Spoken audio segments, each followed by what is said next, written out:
And now back to the action with round number 2. Ladies and gentlemen, welcome back to Combat Sports Live. We are rolling straight into round number 2. We are talking about regional mixed martial arts today. With me is my partner, as always, Charles Crumpler. We are talking about the UWC tonight. It starts at 7 p.m. at the Patriot Center. You've got some of Virginia's best fighters that are fighting on a professional fight card. I'm really excited to see this main event, Mike the Hulk Easton versus Ryan the Lion Diaz. As a lot of you know, Mike Easton is probably one of the highest ranked 135-pound fighters in the country right now. And he's been competing exclusively in the UWC for the last couple of years, coming off of a somewhat controversial win over Chase Beebe, a former WEC champion, has fought in promotions like Dream, and certainly one of the best 135-pound fighters out there. The fight went to decision, and it was somewhat contested, somewhat controversial. Some thought that Easton won, some thought that Beebe won, but that's all ancient history now. He is rolling right into his next title defense against Ryan the Lion Diaz, a guy that's a veteran. I think he's 17-11, isn't he, Charles? 17. He's had a lot of fights. I think that's close. And the one thing you can say about Easton, coming off whether it's controversial or not, a win against Beebe. He was obviously in the fight and controlled some of the fight. Beebe being a champion from the WEC, that's a proven organization. There's really nowhere else to go if you want to be in the limelight at 35, because there's no weight class. There's not a weight class in UFC. So I think Mike the Hawk Easton's legit, and I can tell you Ryan the Lion Diaz better be on his P's and Q's if he thinks he's going to leave the Patriot Center with a win tonight. Certainly.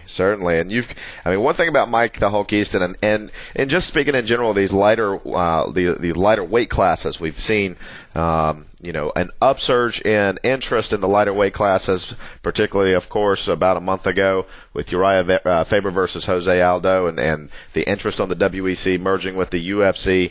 And I can tell you one thing about Mike Easton. I've seen his fights in the UWC. You're talking action-packed from start to finish.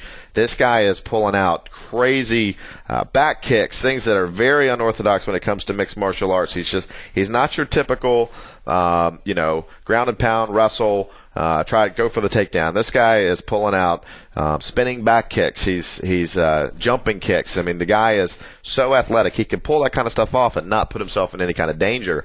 If you're in the area, you've got to see this fight, not just for the participants. And I can tell you from knowing Marcelo Ferran personally, this guy goes and seeks out the absolute best talent that's in the region and pits them against some of the best talent nationally and internationally. They spare no expense, and if you're standing in the Patriot Center tonight, you blink your eyes, you'll think that the UFC has come back to town. That's how much production level that the UWC puts into their shows. And they are certainly, without a doubt, Virginia's, I think, standing, with their 8th show in the last couple of years. They have delivered consistent results every show. The entertainment value is through the roof. So if you're in the area, you got to see it. The next thing on the card that I'm personally excited about, these are guys that these are regional guys, so if you've got your finger on the pulse and your ear to the ground like we do every day, sure. Guys like John the Magician Dotson, this guy is on the rise, and he is going up against Jesse Riggleman, a guy that I've seen fight multiple times. He fought in Lynchburg, actually, a couple years ago when he was blasting through his amateur career. He fought at EFC 1. And just completely, deconstructed his opponent there. He's now sitting on a 9-0 record. He's going against John the Magician Dotson, who is probably again one of the most exciting flyweight fighters that's out there. But again, you've got the Magician versus the Mountain Man. I'm excited for this fight. It's a co-main event. It's for the flyweight title of the UWC. The big thing that everybody in this market needs to really be focused on is we have Caleb McAllister, Lynchburg's really first MMA fighter as a pro. Certainly. And, if you can't get behind that, come on, folks. This kid has trained his guts out. He's fought locally. He's fought regionally. He's done very well as an amateur. Now he's making his pro debut. Get in your car.